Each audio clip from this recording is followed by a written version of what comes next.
You have probably already heard that load progression is the most important point for progressing within the gym. But what if I told you that this concept, in the way it is popularly promoted, is nothing more than a big lie? And no, I am not saying that progressing in weights does not matter. It matters, and a lot. What I am saying is that the logic behind it is inverted, and this inversion is sabotaging the training of thousands of men who do everything right on paper but remain stuck without visible evolution in the mirror, and often accumulating pains that should not exist.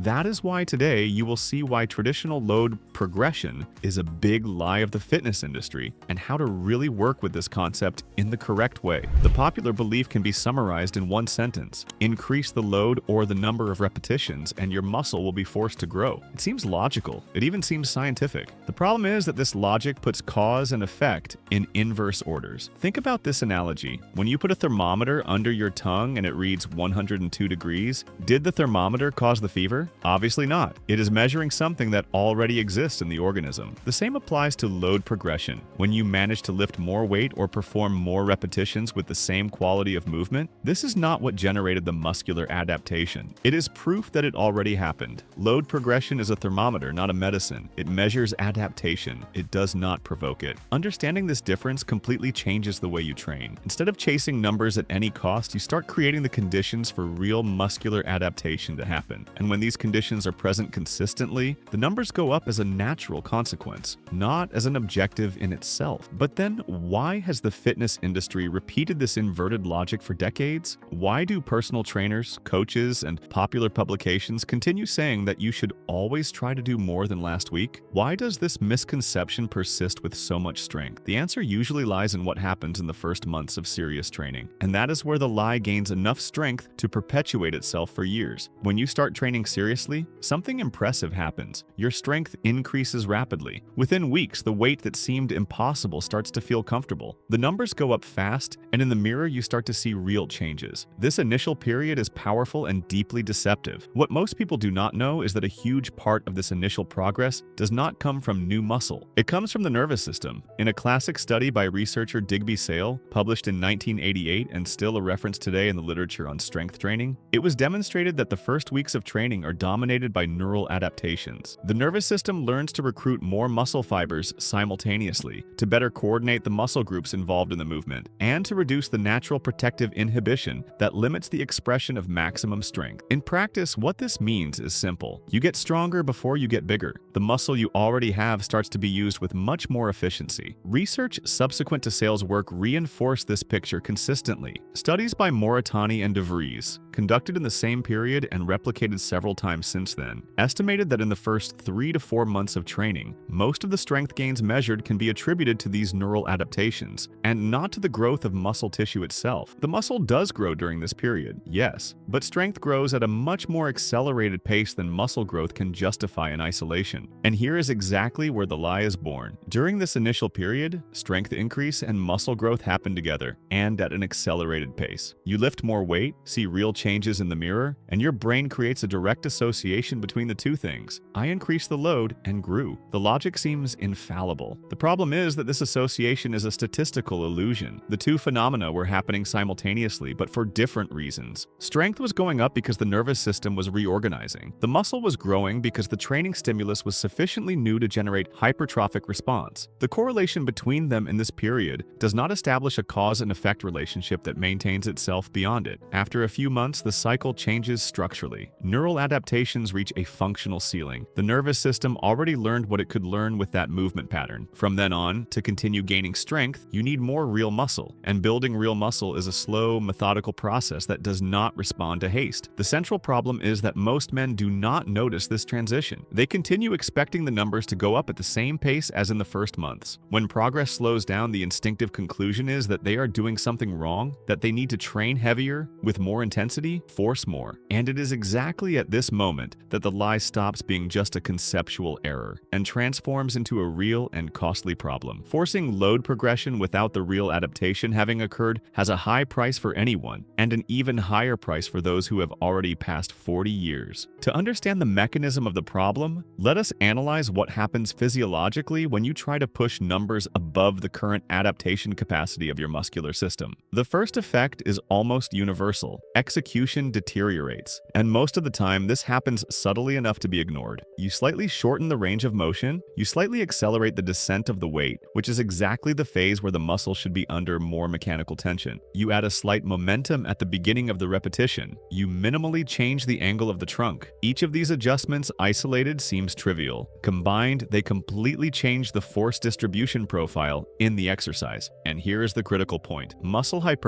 depends fundamentally on mechanical tension applied to specific muscle fibers. Brad Schoenfeld, one of the most cited researchers in the area of strength training, identified in a review published in 2010 in the Journal of Strength and Conditioning Research mechanical tension as the main mechanism by which training provokes muscle growth. It is not the discomfort, it is not the burning sensation, it is the effective tension applied to the right muscle in the right way for the right time. When execution changes to accommodate a heavier weight, other muscles and structures take on part of the load. The muscle you are trying to develop receives less effective mechanical tension, not more. Even though the absolute weight on the equipment is higher, you worked more and obtained less useful stimulus. Now add this to the physiological context of a man over 40. Testosterone levels decline on average between 1% and 2% per year from the 30s onward. The Massachusetts Male Aging Study, one of the largest longitudinal studies on male aging ever conducted, documented this decline systematically. In practice, a 45-year-old man may have between 10% and 15% less circulating testosterone than he had at 30, which directly affects muscle recovery speed, post-training protein synthesis, and tolerance to total training volume. There is also a second equally important problem which rarely receives sufficient attention. Connective tissue, tendons, ligaments, and cartilage adapt at a structurally slower pace than muscle tissue at any age. After 40, this pace difference becomes more pronounced. This creates a real vulnerability window. You can develop sufficient muscle strength to lift loads that your tendons and joint structures have not yet been able to keep up with. When progression is forced on top of this asymmetry, the load that exceeds the adaptive capacity of connective tissues accumulates in the form of localized micro-injuries. These micro-injuries generate inflammation. Inflammation generates diffuse pain. Pain generates involuntary compensations in the movement pattern. Compensations generate more imbalance, more overload on wrong structures, and the cycle feeds back on itself until a more significant injury interrupts everything. The British Journal of Sports Medicine has consistently documented that overuse injuries, those caused by gradual load accumulation beyond recovery capacity, and not by an isolated traumatic episode, represent the most common category of strength training-related injuries in adults over 40 years old. And there is also an effect that is rarely discussed: the psychological cost. When you spend weeks or months forcing progression without obtaining real results, with accumulated pain and numbers that either stagnate or go up artificially at the cost of deteriorated execution, the motivation system starts to fail organically. Training stops being associated with results and starts being associated with effort without reward. Consistency, which is the most determining factor for long-term progress, starts to unravel. Now, let us go to the second most important point of this video. If load progression is a thermometer, you need to ensure that you are always measuring the same thing, under the same conditions, with the same instruments. And in strength training practice, the basic unit of measurement is the repetition. The central problem is that there is no objective repetition without standardization. You agree that a bicep curl with 44 pounds done with complete range of motion, controlled descent in 3 seconds and without hip movement, is a completely different stimulus from a curl with the same 44 pounds done with reduced range of motion, fast descent, and a slight trunk swing. The two movements will produce the same number in the training notebook, but they are physiologically distinct exercises, generating distinct stimuli in partially different muscles. For progression to be valid data, each repetition needs to be comparable to all previous ones in at least 5 dimensions. Number 1. Range of motion. The muscle needs to travel the same arc in all repetitions in all workouts. Shortening the range of motion is the first mechanism that the neuromuscular system uses to make the exercise subjectively easier, and most people do this without any conscious intention, especially in the last repetitions of a heavy set. Number 2. Execution time. The speed with which you move the weight directly affects the time under muscular tension. A study by Bird and collaborators, published in the Journal of Physiology in 2012, demonstrated that time under tension contributes to the muscle protein synthesis stimulus independently of absolute load. A descent of 2 to 3 seconds in the eccentric phase, when the muscle lengthens under load, produces a mechanically different tension profile from a half-second descent. If this variable changes between workouts, the data becomes non-comparable. Number 3. Positioning and joint angles. Body position determines which structures receive more or less tension. An elbow that opens slightly during bench press unloads part of the tension from the chest to the shoulder. A knee that goes slightly inward in the squat redistributes the load in the quadriceps and increases stress on the knee. These variations accumulate over weeks and months of training with biologically relevant effects. Number 4. Proximity to failure. Finishing a set with 3 or 4 repetitions in reserve produces a significantly lower hypertrophic stimulus than finishing with 1 or 2. A systematic review by Refalo and collaborators, published in 2022 in Sports Medicine, concluded that sets performed between 1 and 3 repetitions from maximum limit produce the greatest stimulus for muscle growth per set executed, while still maintaining fatigue accumulation at manageable levels. If in 1 week you finish sets with 2 repetitions in reserve and the next with 4, you are not comparing equivalent conditions. And lastly, rest interval between sets. Recovery time between one set and the next directly affects the ability to maintain execution quality in the subsequent set. Maintaining consistent intervals, generally between 2 and 4 minutes for compound exercises, is an integral part of standardization. How do you implement all this in practice? The starting point is honesty with what you are really doing, not with what you think you are doing. Many men over 40 who have been training for years discover, when paying real attention to standardization, that they operated with range of motion between 70% and 80% of complete during a good part of the workout. That the descent was faster than they realized. That the interval between sets varied according to the mood of the day. This is not failure, it is information, and it is the base on which real progress can be built. It is that old story that the first step to correcting an error is recognizing it. The most efficient practical tool is recording. Recording your own workout, even if sporadically and only for personal use, allows you to calibrate what you feel you are doing in relation to what is really happening. What the body perceives and what the video shows are frequently different things, especially in exercises highly automated by years of practice. Once standardization is established, something predictable happens. Training becomes objectively more difficult. The unconscious adjustments that made sets easier are no longer available. It may be necessary to temporarily reduce weight to achieve the defined execution quality. This is normal and necessary, because when the numbers start to go up within these rigid patterns, they will mean something real for the first time. With standardization established, you now have a reliable measuring instrument. Double progression is the method that uses this instrument intelligently to create real and sustainable progress. The central logic of the method is elegant. Instead of trying to progress simultaneously in weight and repetitions, which makes it practically impossible to isolate which variable was responsible for the change, you separate the two types of progression into distinct and sequential phases. The method works like this. You select an exercise and define a target repetition range. For most strength exercises aimed at men over 40, a range between 6 and 10 repetitions is a well-founded choice. It is wide enough to accommodate gradual progression over weeks and sits within an interval that scientific research consistently associates with significant hypertrophy gains. A meta-analysis conducted by Schoenfeld and collaborators, published in 2017 in the Journal of Strength and Conditioning Research, compiled data from multiple studies comparing different repetition ranges and concluded that muscle growth occurs in a wide range of intensities, as long as sets are executed in proximity to failure, which reinforces, once again, that how you do it matters more than how much you lift. The second step is to choose a load with which you can perform the minimum of the range, 6 repetitions in the example, with execution completely within established standards. 6 clean repetitions, with 1 to 2 movements still available in the capacity reservoir. From there, the objective of each session remains the same for weeks or months. Perform all programmed sets within the established range, maintaining standardization without any concessions. The weight does not increase. You do not try to go beyond the defined range. You keep all variables constant and allow the organism to work within its own biological adaptation rhythm. Weeks pass. At some point, without a fixed deadline, because biological adaptation does not obey calendars, you will notice that you finish sets with more reserve than before. Where there were 1 to 2 movements left over, now there are 3 or 4. This change in effort perception under equal conditions is the real sign of progress. It is not the maximum number of repetitions that indicates adaptation. It is the relative ease with which you perform the same volume. When you can perform the top of the range 10 repetitions in all programmed sets with the same rigorous standardization and with 1 to 2 movements still in reserve, it is time to increase the load. An increment of 4.5 to 5.5 pounds is usually sufficient to cause a return to the bottom of the range. For equipment with larger increments, use fractional plates to maintain process precision. When increasing the load, you return to 6 repetitions and restart the cycle. Progression in repetitions within the range. Consolidation. Progression in load. Return to the bottom of the range. Progression in repetitions again. This cycle repeats consistently over months months and years, generating real progress that accumulates in a compound manner. Why does this method work particularly well for men over 40? Because load increment only occurs after adaptation has already manifested,